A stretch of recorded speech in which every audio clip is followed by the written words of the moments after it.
For the month of May, I made a gross profit of $203,000 trading the S&P 500 futures only.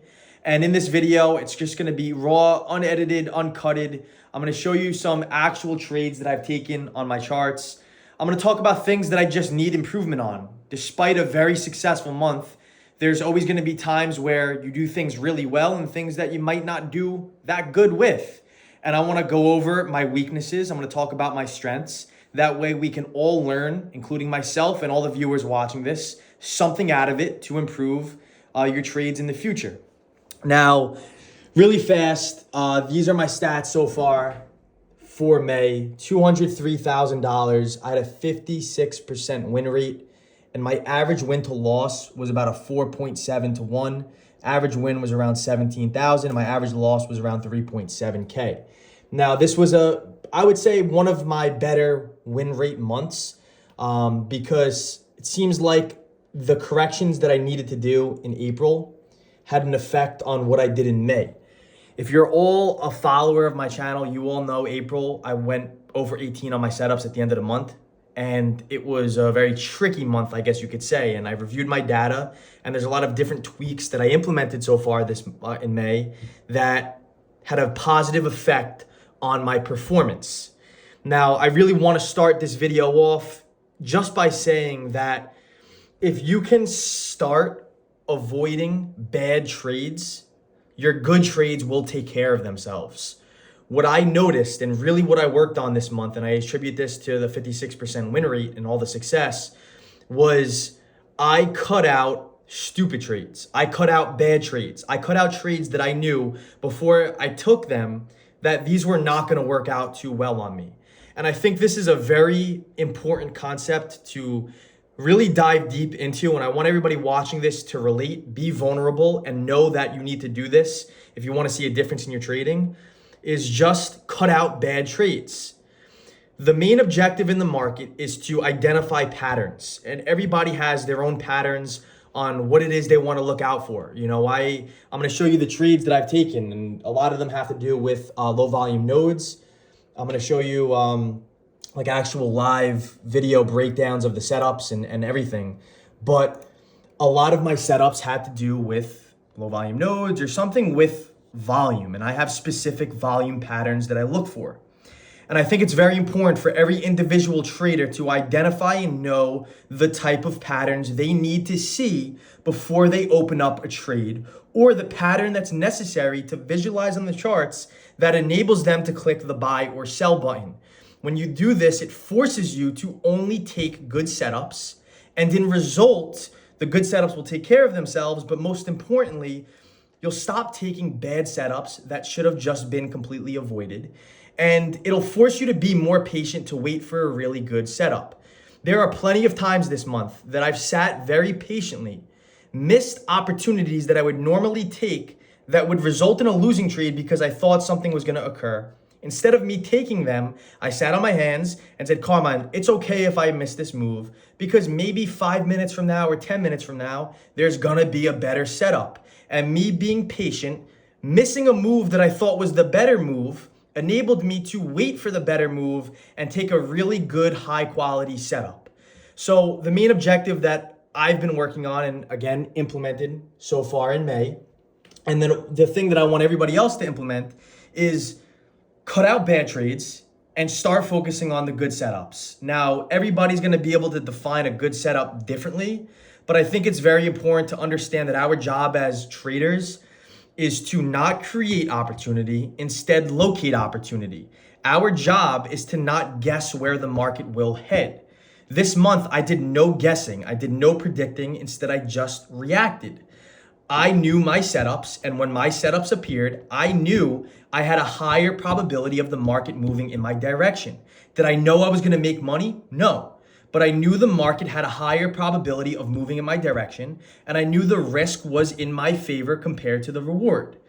And also, another thing that I do want to show is my broker statement to kind of back this all up. I started the month with a $239,000 account, a $203,000 gross profit, and my account is sitting at $440,000. Now, talking about the first setup, now that we understand how to locate opportunities and talk about finding trading opportunities that you can label and you can define. For example, the playbook on this setup is what I call a low volume node. This is a playbook, and if you can't label the playbook that you're about to enter, then you should not be entering that setup. So this was 30 ES contracts. It was 16 points, $24,000 profit, and a 4.5 to 1 realized risk to reward ratio. I was risking about $5,000. Another thing that I do want to mention is that your P&L curve will look like an uptrending chart only if you focus on having your wins 2 times greater minimum and then your losses, and you keep your losses to a 1R and you keep your risk consistent. My position size is not my risk. My risk will remain consistent around the same dollar amount on a per trade basis.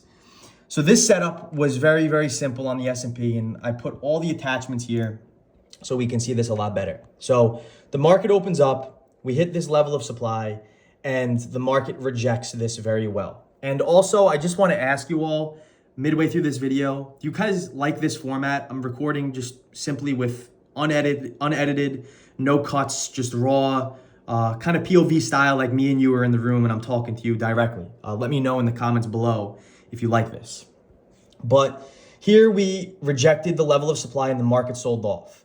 And if you saw my Chart Fanatics podcast, I explained this strategy in depth. The market had rejected the level of supply. Going back to the screenshot, the level of supply was around 59.18, where we had rejected this pretty well. And pulling up the heat map, what this is going to show is the rejection at 59.18. Here's the 9:30 market open, market rallied, and then sold off from that level of supply.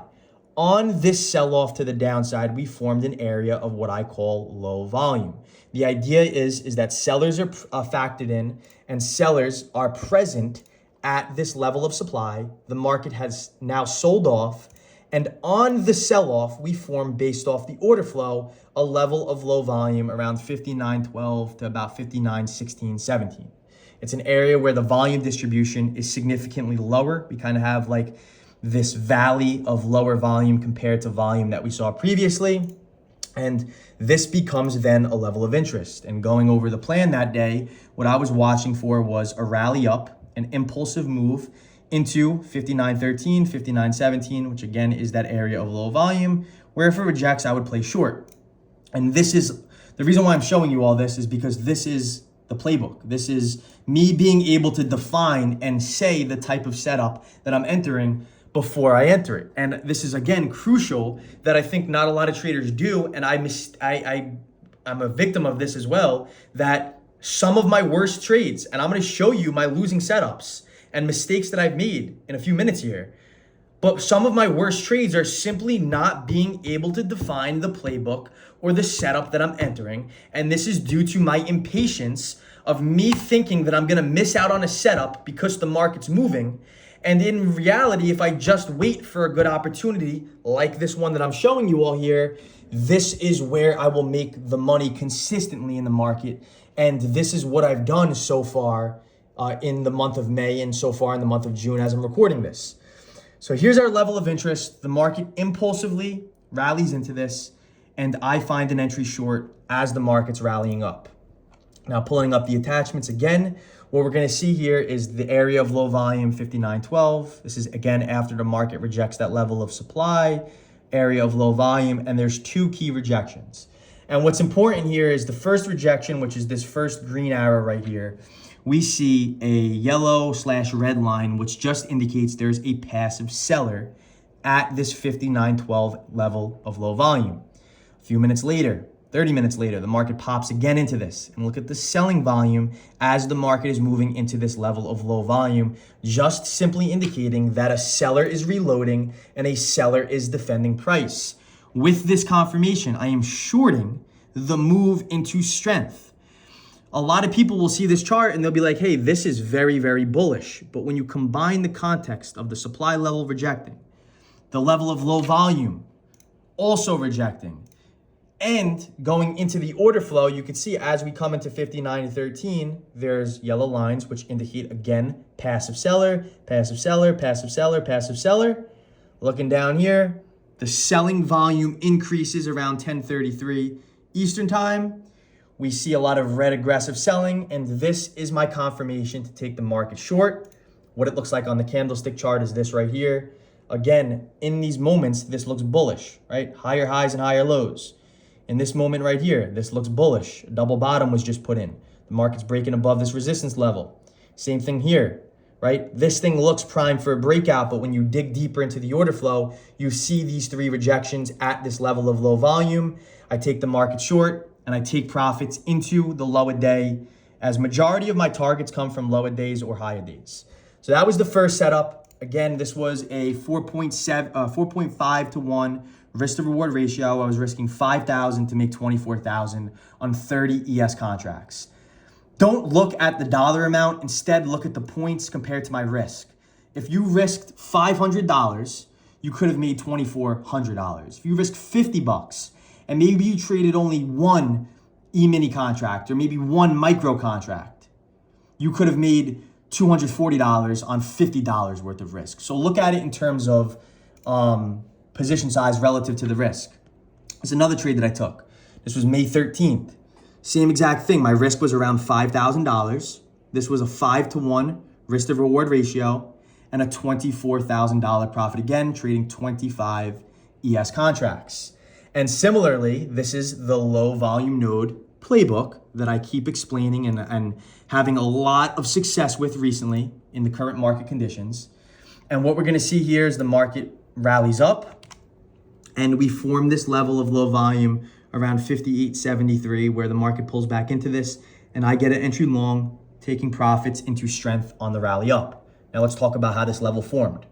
How this level formed is the market rallies up, and looking at the volume distribution, we see this area right here of lower volume, right? We see the high volume directly above it, and directly below it, it looks like a little valley of low volume around 58.75 to 58.71.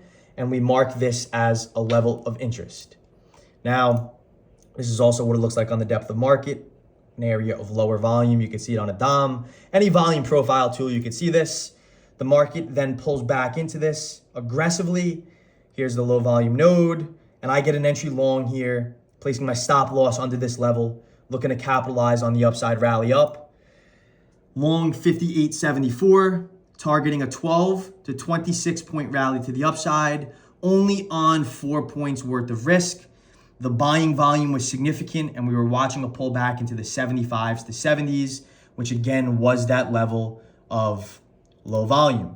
Now, what I did here was I pulled up a replay, and this is a live recording of this. What you're going to see here is the low volume node around the 74s to 70s. And I want you all to watch this. This is going to be played in real-time speed here. As the market pulls back into this on May 13th, we are going to sell off into this, and we are not going to basically damage, I guess you could say, this low volume node. In fact, it remains intact and doesn't really build volume there. A very good sign this level will hold, and this is in relation to any reversal in the market, is if volume does not really transact there or volume does not really build. So here's the pullback into the 74s. Pretty perfectly, the buying volume comes in and I get an entry long right at this level right here as it's basically holding this level.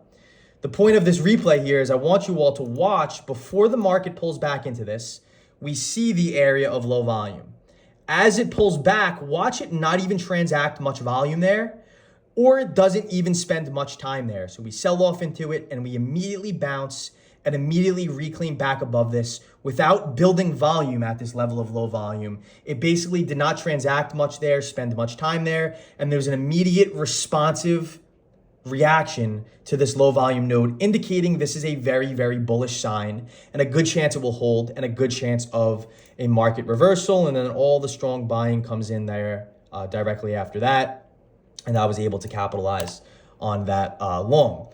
Now, took profits into the nearest level of resistance and then the whole psychological number of 5,900.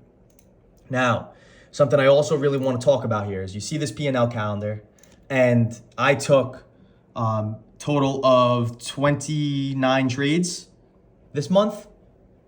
And with this 56% win rate, you only see 3 red trade days. But there are some days where, and this was kind of at the beginning of the month, I overtraded 4 trades on the first, 5 trades on the second.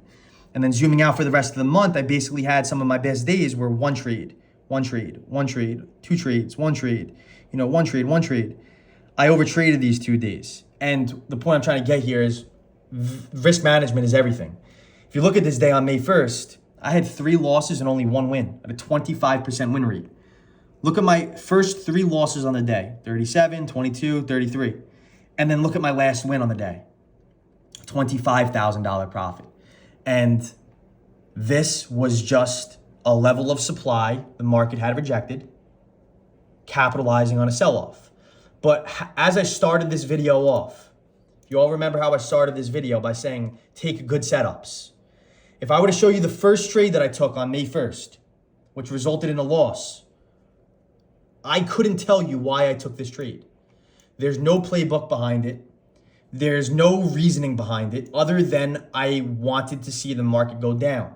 My next trade, $2,200 loss, same exact thing. Shorting on an uptrending move with no reason.